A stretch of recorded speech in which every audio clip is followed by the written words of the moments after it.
ofuleka gwirawo wewangulira omudiri gw'ensimbi mu kazanyo Sabula Bingo wano ku Kyabasa buli lunaku beera namukisa n'awangula ensimbi mu Sabula Bingo wakati mu programu za CBS emisana n'ekiro gweteekako 2000 zokka ezinankuyingiza mu kazanyo Sabula Bingo ku Kyabasa Fama onyiga kamunyenye 238 kamunyenye 5 kadaala olwoyingizeemu piniyo oweereze awo kiba kiwedde tofa bwavu Sabula Bingo wano ku Kyabasa Fama ezigaana abantu bonna okuva mu mawanga ago okulinnya ekigere mu Amerika.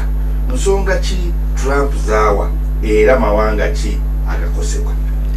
Ensonga ze bawadde za byakwerinda. Abamu ku bantu abava mu mawanga amalala okujja mu Amerika bajja n'obukyayi bwabwe ne bafuuka ba bulabe era ne batuusa obulabe ku Amerika. Jukira mu bukulembeze wa Trump guno mulundi gwakubiri ng'afulumya ekiragiro ekifaanaganako bwe kiti. Ekyasooka yakifulumya 2017 mu kisanja kye ekyasooka n'afulumya ekiragiro eky'ekika bwe kityo.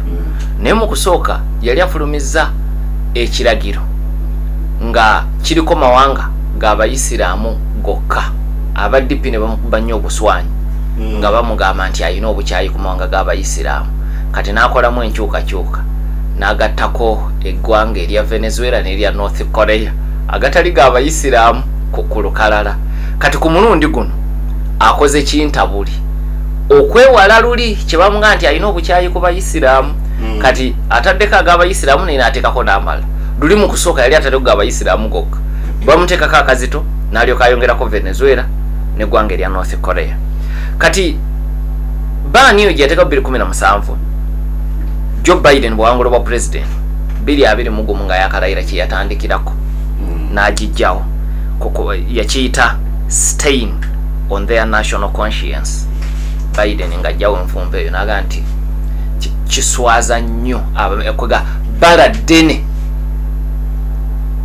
ku kutegeera kw'Abamerika okuteekawo baani ey'ekika ekyo nti abantu mu mawanga gano tebalina kukomawo tebakkirizibwa kujja mu Amerika nga tososodde namu nenoga nti buli muntu ali mu nsi eyo nga temutunuulidde byafaayo byo kubanga ekiteesaawo ebitebe by'amawanga nga embassy ya Amerika ensambya kusunsula ewe mpinga visa kazibwereme kumuwa ng'esinzidde ku bikolwa bye n'ebiwandiiko byataddeyo ng'asaba naye okukeera obukezi nti buli ava e Uganda simukkiriza kwega kintu kya mutawaana nnyo kyo lwaki Biden yakiyita stain on their national conscience. Kakati amakago wa president mu kiwanduko kye bafulumiza nga batangaaza ku kiragiro kino bakiyise ebiragiro n'obukwakuliza obulimu babuyise common sense restrictions okutaasa Abamerika kubagwira ab'obulabe. Era kino Trump agenza okukikola jjukira olw'obulumbaganyo bwakakolebwa mu Amerika mu ssaza ery'e Colorado. Omugwiro omu ng'ava mu ggwanga lya Misiri yalumbye abantu ababadde bakuŋŋaanye nga bawagira Abayisirayiri era babadde ku nsonga yakulwanirira ddembe ly'Abayisirayiri abakyali mu buwambo bw'aba Hamas. Kati ono n'abayingirira n'abakolako obulumbaganyi n'alumya 12. Kati amule ne gafuluma nti era yabukoze mugwira ava Misiri. Kati Trump bwe yatadde obubaka akatambika vidiyo ku mutimbagano yagambye nti tuyina okuteekawo enkola eziremesa abagwira abafaanagana ng'ono okujja mu Amerika batutuuseeko obulabe. Naye yes nga tukomawo ewali wano obubaka obukulu ku mulamwa John Sally gwe twogeddeko ayanukudde lukyamuzi ku kyennyonyi za Russia okubeera mu bifo ebyangu okubwa. Namugamba nti lukyamuzi akimanyi nti ekyo kiva ku ndagaano wakati wa America ne Russia ya 2013 eragira Russia okuteeka nuclear bombers ne submarines mu lujjudde ku bases satellite za America we zisobola ozirondolera. Era naga nti ne America kyekyo lwaki zi B-52 nazo ziri mu bifo ebyangu bwe bityo nga satellite za Russia zisobola okuziraba. Nagattako nti kyekyo lwaki America yayanguye okubyegaana kubanga bwe kibanga kituufu nga Ukraine yakozesezza ebifaananyi ebya satellite za America okulaba ennyonyi zino n'ezikuba America eba emenya endagaano eyo. so kyekirwaki kikakata ku Trump okwegaana nga bwe tulabye ne mu mboozi ey'akafubo ne Putin yeeganye nti teyaweebwa na advance notice. Kati alina ekirala kyagaseeko nti ku kyemirambo yalabanga akatego Russia ke yateze Ukraine nti ffe tugenda kuwa emirambo gyo 6 naye naawe bw'oba owezi ejjaffe 6 ng'olina bosaabawera 6 gituwe. Kati ye John Sali abuusabuusa nti Russia nti Ukraine eweza emirambo 6 egy'abasirikale ba Russia. Naye ng'Omuganda bw'agamba nti ebaagwa tekayanirwa. Kakati tuli mu baagiro bakanyiza bagenda kakatulabe bwe banaalimu okuweza emirambo 6 nakyo kijja kutegeerekeka. Akakaga tetugenda myaka ngaina tutambuza gwakuna so kizibu nnyo okuba nti emirambo akakaga naye webale nnyo John Sali ovako. So tubadde ku Donald Trump wetugenda mukumulanga nti Trump agamba ekyamutanudde bulumbaganyi bwe Colorado obwakoleddwa mu Misiri naye ku mawanga ge yatadde ku lukalala 12 ate Misiri teriiko.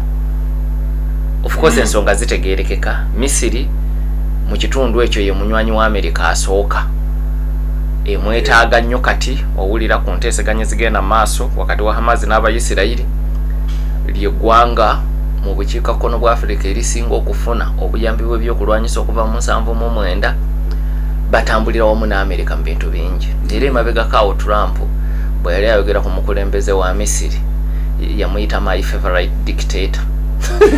Yonna kyemalirawo gwasinga okwagala kugamba byakola bimugasa bimuyamba.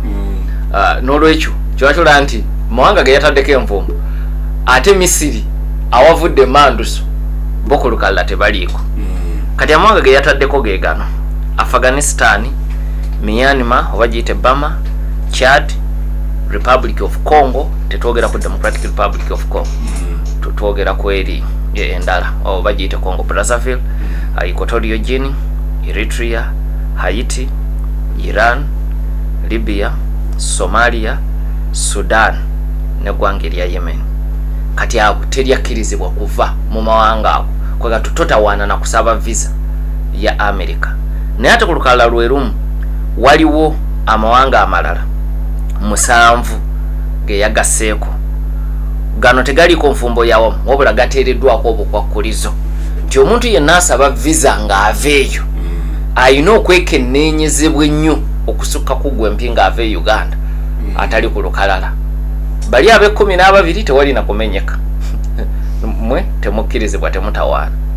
Bana 7 tuyina okwetegereza ennyo ge gano: Burundi, Cuba, Laos, Sierra Leone, Togo, Turkmenistan neggwanga erya Venezuela.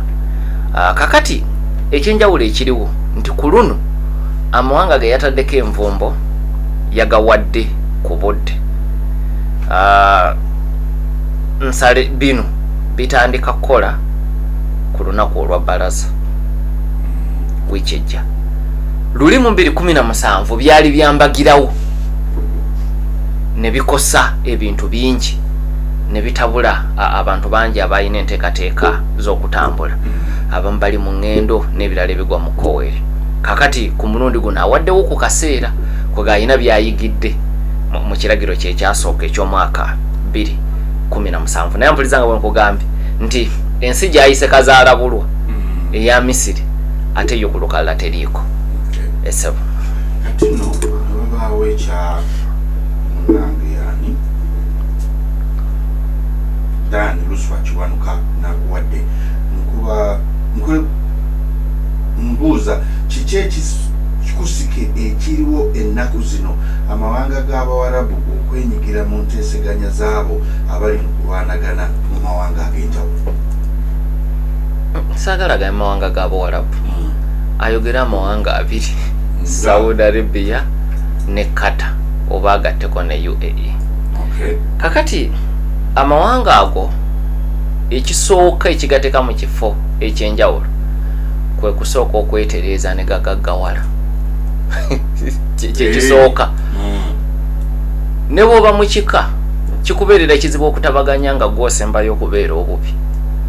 So okola n'obeeramu n'akasente kikuyamba. Kati amawanga ago UAE, Qatar ne Saudi Arabia obugagga bwe bafunye mu mafuta bubayambye okubawa enkizo nti weesanga nga amawanga abiri bwe gaba gasowaganye